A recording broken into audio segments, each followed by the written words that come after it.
बहुत बड़ी खबर सामने आ रही है क्योंकि ये दो कारण के वजह से बहुत सारे लोग यानी इंडिया आ रहे हैं छुट्टी में या फिर कैंसल में, फिर वापस वो जा ही नहीं पा रहे हैं। एक दो नहीं, लाखों लोगों के साथ इस तरह का घटना घटा है। प्रॉपर डिटेल में आपको बताने वाला हूँ। आप भी अगर प्रदेश में रहते हो, किसी भी कंट्री में रहते हो, तो 99% लोग मेरी बात से ज़रूर सहमत होंगे क्योंकि ये रियलिटी बता रहा हूँ, ये हकीकत बता रहा हूँ। बहुत इंपॉर्टेंट खबर आपके साथ शेयर करने वाला हूँ। प्लीज़ इस वीडियो को ज़रूर शेयर कर दें ताकि जो लोग प्रदेश में रहते हैं, दुनिया के किसी भी कंट्री में रहते हैं, Oman, Qatar, Saudi, Bahrain, Dubai या फिर खाड़ी के अलावा और भी यूरोपियन कंट्री है, यूके है, यूएस के अंदर है, इटली के अंदर है, बहुत सारे कंट्री के अंदर लोग भारतीय रहते हैं। 3.5 करोड़ से ज़्यादा भारतीय अदर कंट्री में जॉब करता है, आपको पता है। तो जो आपको रियलिटी बताऊंगा, क्योंकि जैसा मैं बताया, आप ज़रूर इस बात से सहमत होंगे। अगर सहमत नहीं होंगे, नीचे कमेंट सेक्शन में अपना राय ज़रूर लिखना। तो चलिए स्टार्ट करता हूँ, बताता हूँ अपडेट के बारे में। तो पहला जो अपडेट है, अपडेट सुनाने से पहले दूसरा जो अपडेट है वो भी आपको सुनाता चलूँ, क्योंकि एयरपोर्ट में फिर से एक बहुत बड़ा, जैसा आपको स्टार्टिंग के क्लिप में दिखाया, यात्री लोग समझने का नाम ही नहीं ले रहे। और बेसिकली बार बार मैं 3 दिन से ऑलरेडी अपडेट देते जा रहा हूँ। आज भी बहुत, मतलब 2 दिन से ज़्यादा, आज लगभग 273 ऐसे फ्लाइट है जो डिले चल रहे थे। कोई 3 घंटा, कोई 4 घंटा, कोई 5 घंटा, इस तरह से डिले चल रहे थे। और लगभग 8 से 10 फ्लाइट को सीधा कैंसिल कर दिया गया है। ठीक है, तो इस अपडेट को ध्यान से सुने। और अब भी अगर दिल्ली एयरपोर्ट से ट्रैवल करते हो तो सतर्क रहे, सावधान रहे, अपडेटेड रहे। नहीं तो वहाँ जाने के बाद पता चलेगा कि आपको 5 घंटा, 6 घंटा, 10 घंटा वहाँ पे वेट करना पड़ रहा है। आप परेशान हो जाओगे। घर से मालूम पड़ेगा, घर से आप लेट से निकलोगे तो आपके लिए बेहतर रहेगा। तो प्लीज़ इस वीडियो को ज़रूर शेयर कर दें। आप अगर कहीं जा रहे हो या फिर दिल्ली आ रहे हो अदर कंट्री से या फिर अदर स्टेट से, या यहाँ से अदर जगह पे जा रहे हो, तो ये लोगों के साथ शेयर करें ताकि उनको भी जानकारी मिले। दूसरा जो इम्पोर्टेंट अपडेट है, 2 ऐसे खबर मैं आपको बताने वाला हूँ, 2 ऐसे रियलिटी बताने वाला हूँ। ठीक है, मैं जैसा बताया 99% लोग इस बात से सहमत होंगे। और जो लोग बेसिकली वर्कर कैटेगरी में काम करते हैं, जो बहुत सारे श्रमिक हमारे यहाँ से लगभग करोड़ों जो श्रमिक है वो जाते हैं अदर कंट्री में, जैसे जीसीसी कंट्री में ज़्यादा जाते हैं, जैसे ओमान है, कतर है, सऊदी है, बहरीन है, दुबई है।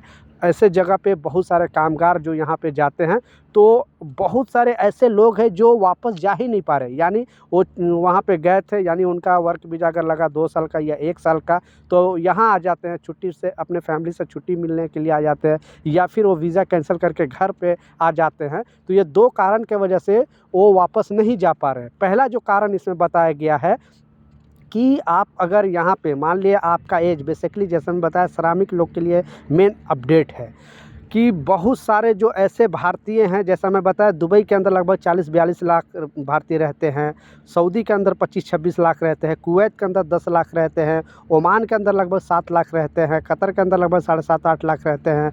तो लगभग 1 करोड़ से ज़्यादा भारतीय तो सिर्फ जीसीसी कंट्री में रहते हैं और ज़्यादातर श्रमिक रहते हैं। यूरोपियन कंट्री में सब बड़े बड़े पोस्ट वाले लोग जाते हैं, एजुकेटेड लोग जाते हैं, लेकिन खाड़ी देश में क्योंकि बड़े बड़े बिल्डिंग बनता है, जैसे दुबई का एग्जाम्पल ले लो, जितने भी बड़ी बड़ी बिल्डिंग है वहाँ पे काम करने वाला ज़्यादा श्रमिक आपको भारतीय मिलेंगे।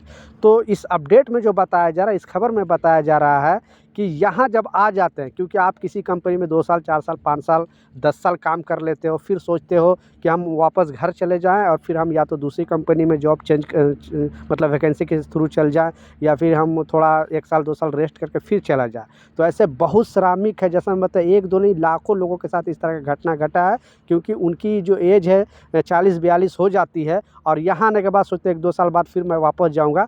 तो जो कंस्ट्रक्शन फील्ड में बेसिकली काम करते हैं उनको एज लिमिट अब लगा दिया जा रहा है। यानी उनको एज लिमिट जो श्रमिक को लगाया जा रहा है 25 से 35 साल के बीच में, या फिर 35 से 40 साल, इससे ज़्यादा नहीं। तो आप भी अगर श्रमिक हो तो इस बात का लाजिम ख्याल रखें, अगर किसी कंपनी में आप काम कर रहे हो तो अगर आपका एज लगभग मतलब 40-45 तरह का हो गया तो उसी कंपनी में काम कर ले। नहीं तो यहाँ आने के बाद अगर आप सोचोगे कि हमें दूसरी कंपनी में वैकेंसी मिल जाएगी, दूसरी कंपनी में हम चले जाएंगे, हाँ, वहाँ से वहाँ अगर चेंज कर लोगे तो प्रॉब्लम नहीं है, लेकिन इंडिया से वापस आके जाना 45 के बाद बहुत मुश्किल है। मतलब आप जा ही नहीं सकते हो। ऐसे 1 2 नहीं, लाखों लोग प्रॉब्लम में फंसे हुए हैं। और दोबारा, क्योंकि एक बार अगर लत लग जाता है प्रदेश का पैसे कमाने का, गल्फ़ कंट्री का पैसे कमाने का, तो दोबारा वो छूटता नहीं और फिर लोग अफ़सोस करते रहते हैं।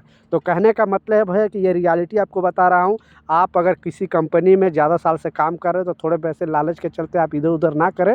जितना दिन भी रहना है उसी कंपनी में रह लें और उसके बाद वहाँ से रिटायरमेंट हो जाए। इस बात का लाज़िम ख़्याल रखना। दूसरा जो है, जो बहुत सारे लोग इस दूसरे कारण से भी फँसे हुए हैं और वापस जा ही नहीं पा रहे हैं। कारण है कि लोग यहाँ पे, यानी आप 2 साल का एग्ज़ाम्पल जैसा बताया, दुबई का एग्ज़ाम्पल लेता हूँ। वहाँ पे 2 साल का वर्क वीज़ा लगता है। लोग जाते हैं लेकिन स्टार्टिंग में उनको मन नहीं लगता है और सोचते हैं कि मैं किसी तरह कंपनी को छुट्टी बोल के आ जाता हूँ। ऐसी छुट्टी बोलकर यहाँ पे आ जाते हैं और फिर वापस जाते नहीं हैं। पहले क्या था, ऑटोमेटिक 6 महीने के बाद वीज़ा कैंसिल हो जाता था और आप दूसरी कंपनी में जा सकते थे दुबई के अंदर। लेकिन अब क्या हो रहा है कि जो वीज़ा है वो ऑटोमेटिक कैंसिल नहीं होता है, उसको वीज़ा को कैंसिल कराना पड़ता है। और जब तक वीज़ा कैंसिल नहीं कराओगे, और वो भी कराएगा कौन, आपका ओनर, जो आपका स्पॉन्सर है, जो जिस कंपनी में आपने गया है। आप झूठ बोल कर घर पे आ गए हो और सोचोगे 6 महीने के बाद या साल भर के बाद फिर मैं दोबारा दुबई में चला जाऊं, तो आप नहीं जा सकते हो, क्योंकि आपका वीज़ा जैसे ही वर्क वीज़ा अप्लाई होगा उसमें एक्टिव दिखाएगा और आपका वीज़ा रिजेक्ट कर दिया जाएगा। तो ऐसे जैसा मैं बताया, 1-2 नहीं, और सिर्फ दुबई की बात नहीं करूँ, बहुत सारे कंट्री में ये रूल है, बेसिकली खाड़ी देश में। तो ऐसे बहुत सारे श्रमिक हैं और बहुत सारे भारतीय कामगार हैं, लाखों कामगार हैं जो घर पे फंसे हुए हैं और ये 2 कारण की वजह से अदर कंट्री में जा ही नहीं पा रहे हैं। तो ये कुछ अपडेट था, कुछ जानकारी था। ये रियलिटी होगा तो ये वीडियो ज़रूर शेयर कर दें ताकि हर एक वर्कर भाई तक ये वीडियो पहुँचे और उनको भी इसकी रियलिटी के बारे में पता चल सके। मिलता हूँ नए अपडेट के साथ, नई जानकारी के साथ। जब तक, जय हिंद।